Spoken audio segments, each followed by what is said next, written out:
buenos días. Bienvenidos a nuestra sesión de actualización del mes de marzo, en la que haremos referencia a las principales adecuaciones que se han registrado en el entorno jurídico de los negocios en las semanas recientes. El tema del momento es sin duda la pandemia del coronavirus, pues no es solo un grave problema de salud,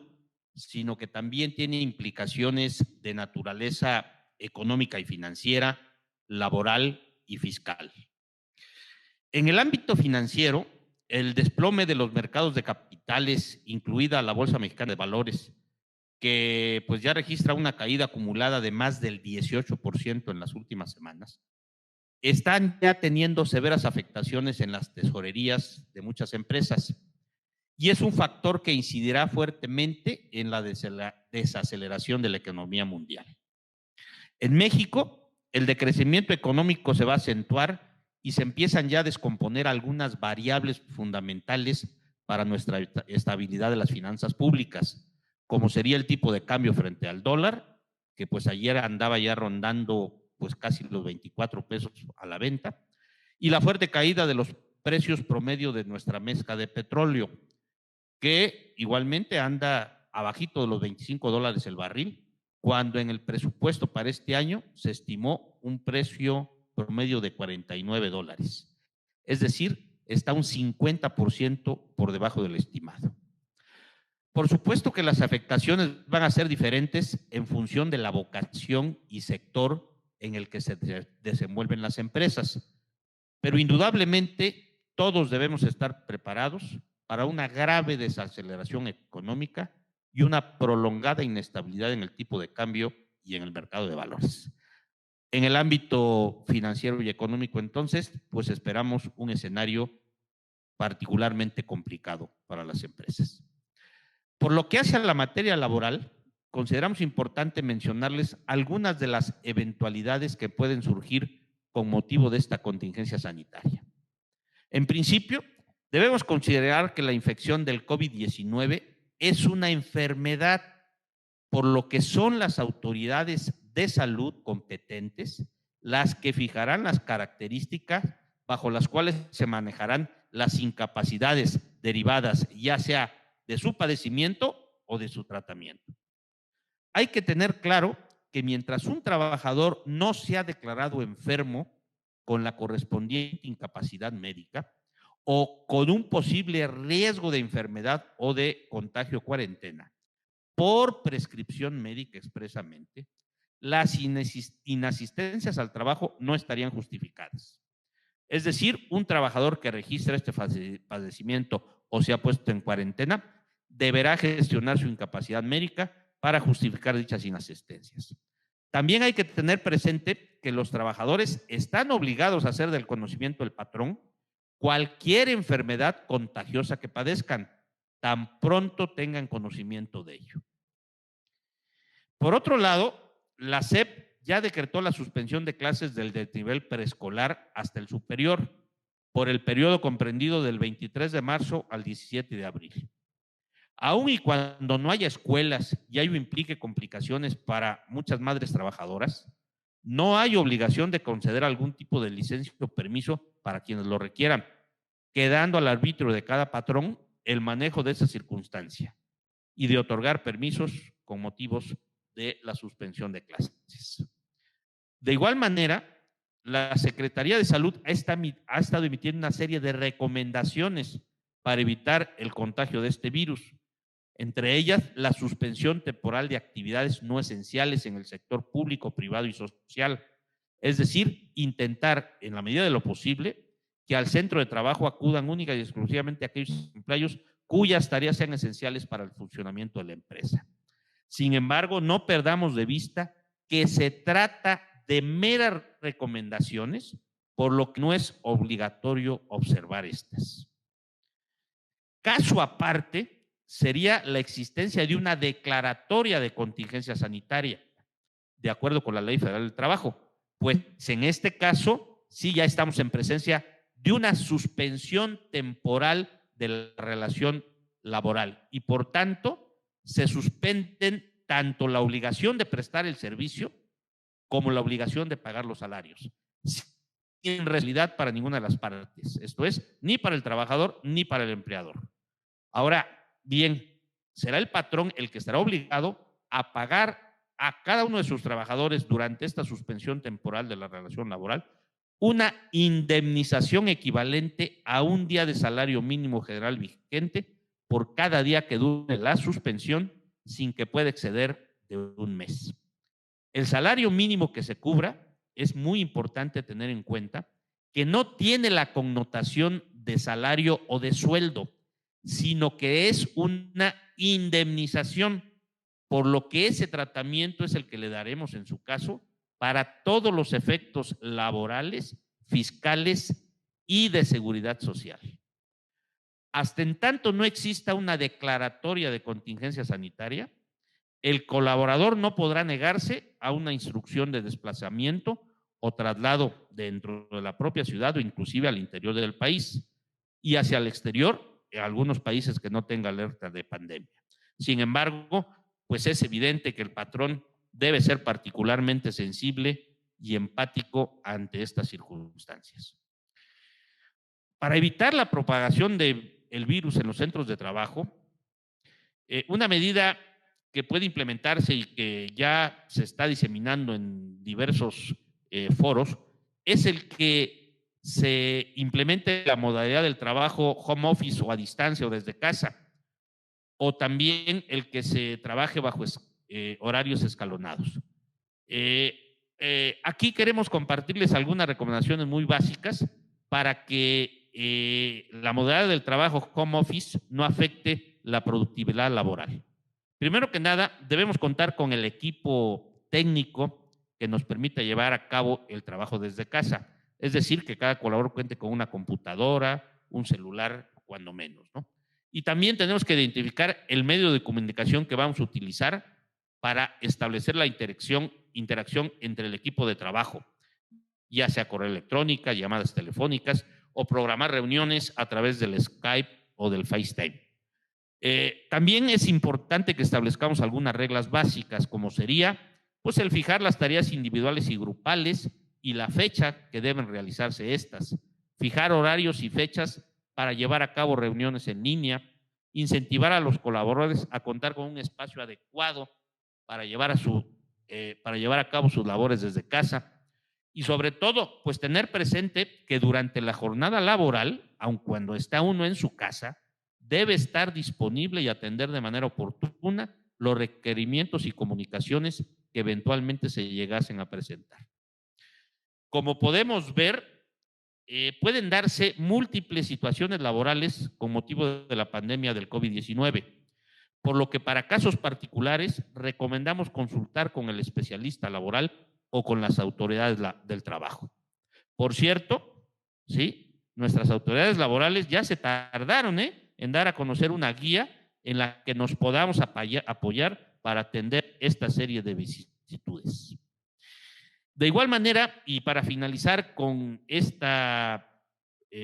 comentarios relacionados con el COVID-19, les vamos a dejar algunas recomendaciones en unas láminas que han estado circulando en diversos espacios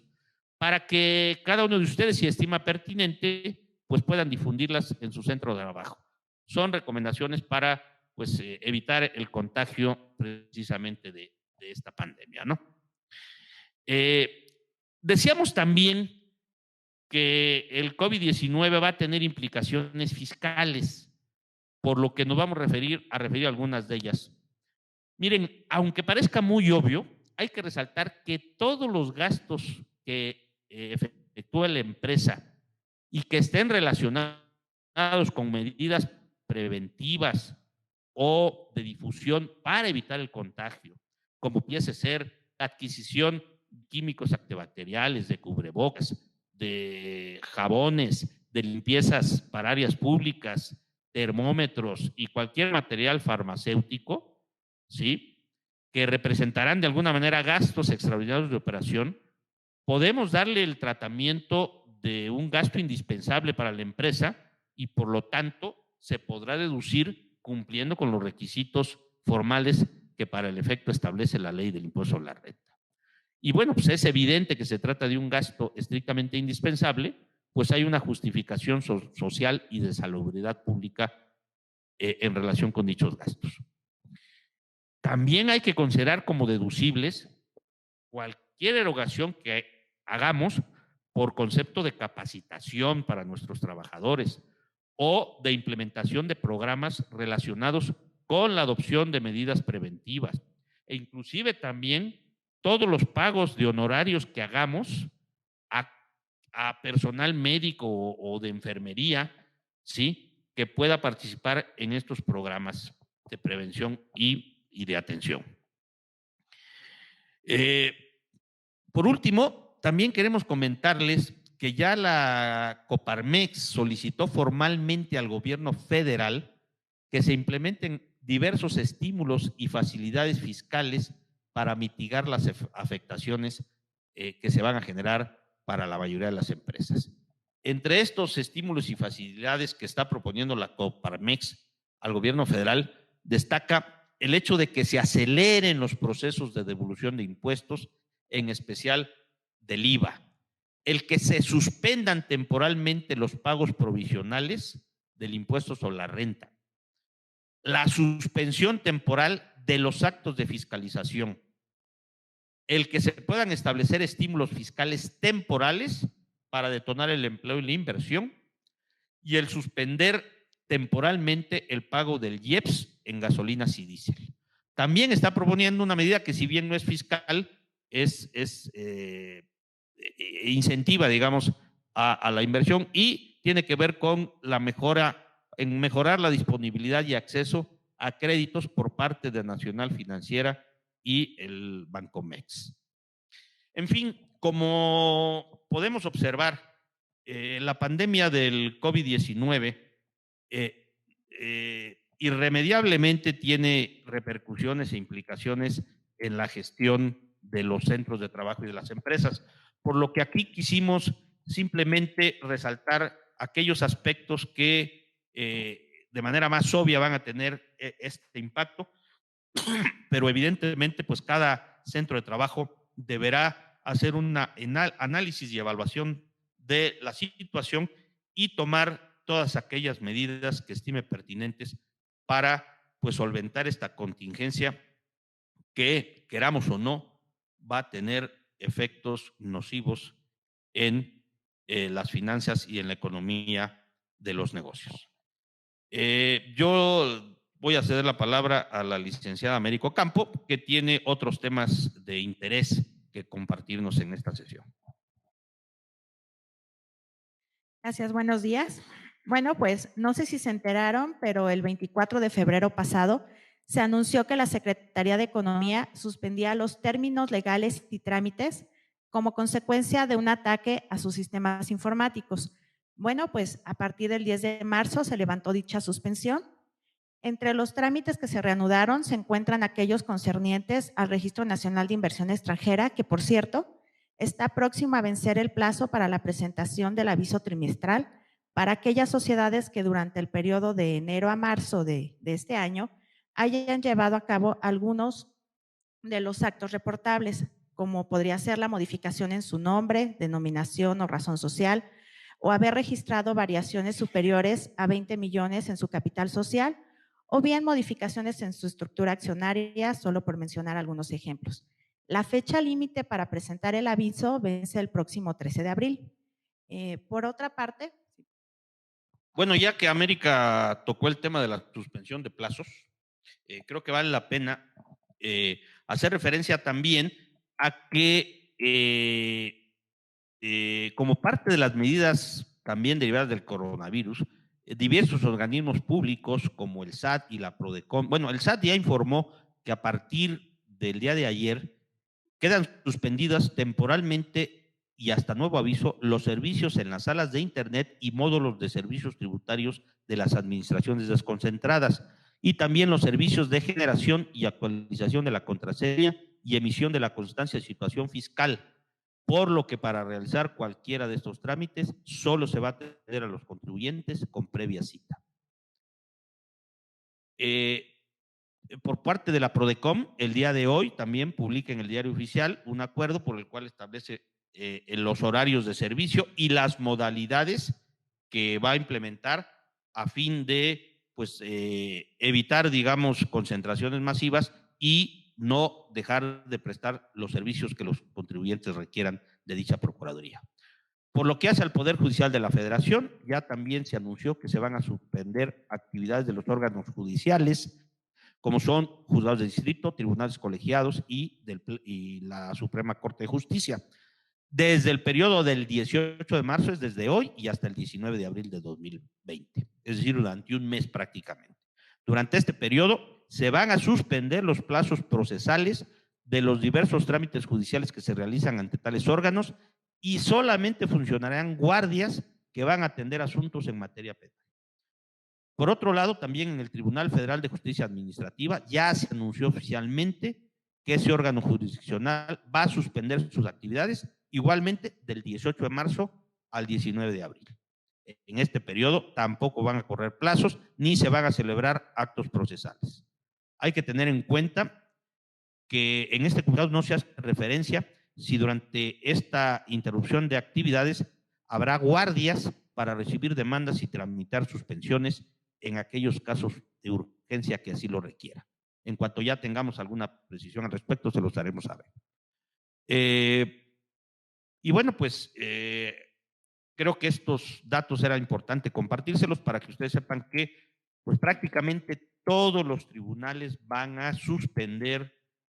actividades jurisdiccionales a partir de hoy y durante un mes, por lo que no van a correr plazos. Ahora, si ustedes por alguna razón tienen algún asunto judicial aquí con nosotros, pronto les vamos a dar un informe específico de cómo se va a manejar la situación durante este plazo de suspensión de actividades. Creo que América tenías otra cuestión importante, ¿verdad? Tengo un tema más. Bueno, pues les compartimos también que la Ciudad de México ya cuenta con la Ley de Responsabilidad Social Mercantil, la cual es un refrito de la Ley de Fomento a la Confianza Ciudadana del Gobierno Federal y en todo caso solo beneficiará a determinado grupo de establecimientos. ¿Por qué digo lo anterior? Porque si bien se contemplan algunos beneficios para quienes se inscriban voluntariamente a un padrón, como sería el estar exento de ser verificados, salvo que existan causas vinculadas con la protección civil o en las que se identifique que se desprende peligro para la salud, o bien que sean elegidas aleatoriamente dentro del 3% total de las personas inscritas en dicho padrón, únicamente pueden acceder a estos beneficios los giros de bajo impacto. Y bueno, pues para continuar, los dejo con el licenciado Jorge Martínez. Buenos días. Comienzo mi intervención precisando que el pasado 6 de marzo se publicó en el Diario Oficial de la Federación el decreto mediante el cual se declaró reformado el primer párrafo del artículo 28 constitucional, con lo cual queda prohibida la condonación y exención de impuestos en nuestro país, materializándose así la intención del presidente de poner freno a la práctica clientelar de perdonar el pago de impuestos por decreto. El mismo día, el SAT presentó ante organismos empresariales el Plan Maestro de Operación 2020 dirigido al sector de grandes contribuyentes. Dentro de dicho plan se incluyen diversas acciones como serían la de incentivar la autocorrección en las auditorías en proceso e identificar los recursos de revocación en donde se pueda lograr la corrección voluntaria del contribuyente para evitar litigios costosos y prolongados. Pasando a otro tema, hace algunos días se ratificó en la Cámara de Diputados a Guadalupe García Martínez como nueva titular de la Administración General Jurídica y a Luisabel Romero López, quien estará al frente de la Administración General de Recaudación, ambos del SAT.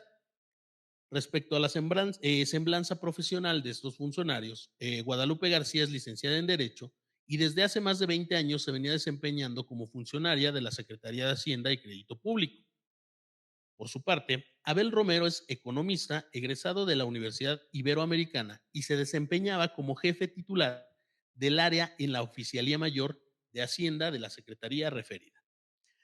Durante la comparecencia, la nueva administradora general jurídica refirió que al momento existen juicios por alrededor de 1 billón de pesos, por lo cual buscarán ganar el mayor número de litigios de llevar importes de consideración al erario público. Pasando a otro tema, a finales del mes de febrero, trascendió en diversos medios de comunicación que senadores de Morena estaban trabajando en una propuesta para incorporar el impuesto a las herencias.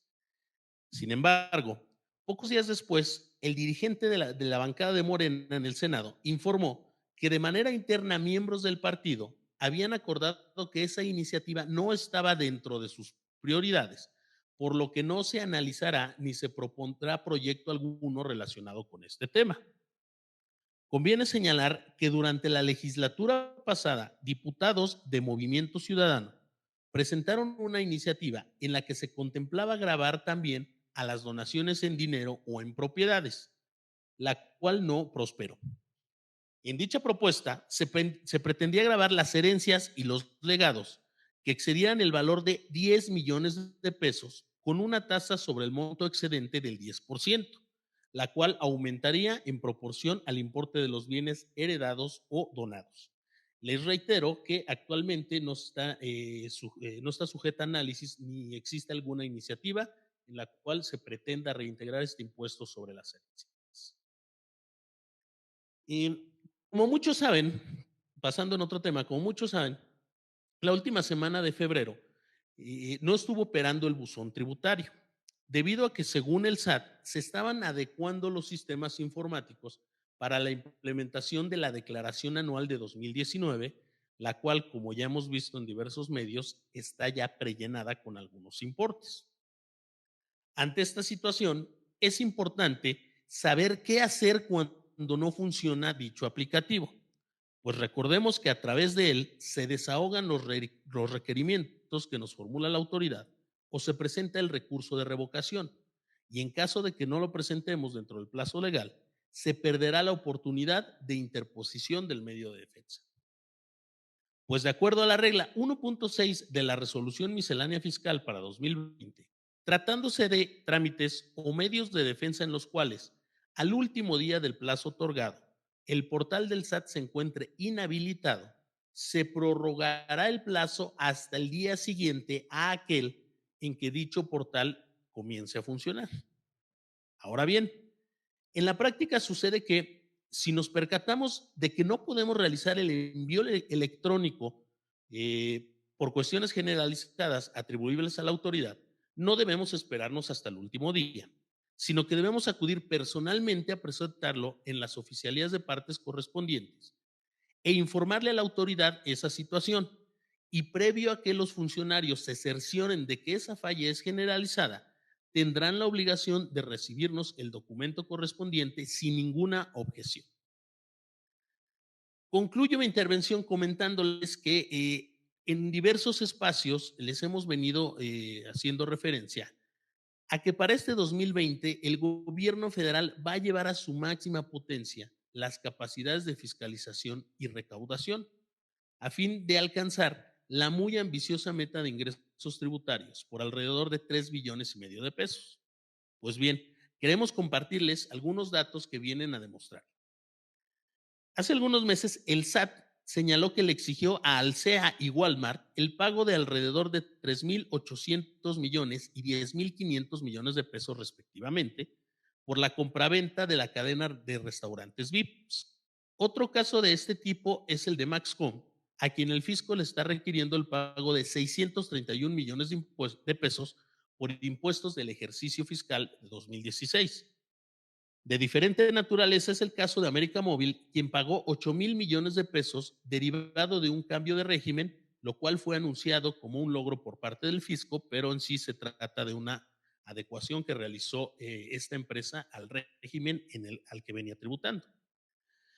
También se publicó que hace algunos días en Metepec, Estado de México, la Policía Ministerial y efectivos de la Secretaría de Marina detuvieron a personas ligadas con una red de operadores de empresas factureras a los cuales les decomisaron un número importante de bienes. Como conclusión, estas circunstancias nos ilustran cuál será la postura que va a tener la autoridad este año en materia de fiscalización, por lo que hoy más que nunca se vuelve indispensable la implementación de medidas preventivas que se traducen en la adopción de sistemas de compliance fiscal para evitar contingencias y efectos nocivos en nuestras organizaciones. Gracias. Bueno, a continuación, la licenciada Laura López continuará con el desarrollo de nuestra sesión del día de hoy. Bueno, antes de concluir con nuestra sesión, quiero comentarles que los primeros días de marzo, la Oficina de Presidencia y la Secretaría de Hacienda y Crédito Público anunciaron 2 nombramientos que consideramos importantes mencionar. Por una parte, se nombró a Juan Pablo Graf Noriega como presidente de la Comisión Nacional Bancaria y de Valores, quien cuenta con una amplia trayectoria en Banjico. Asimismo, se nombró a Carlos Noriega Romero como nuevo director general de Nacional Financiera y director general del Banco de Comercio Exterior, quien anteriormente se desempeñaba como subjefe de la Oficina de Presidencia.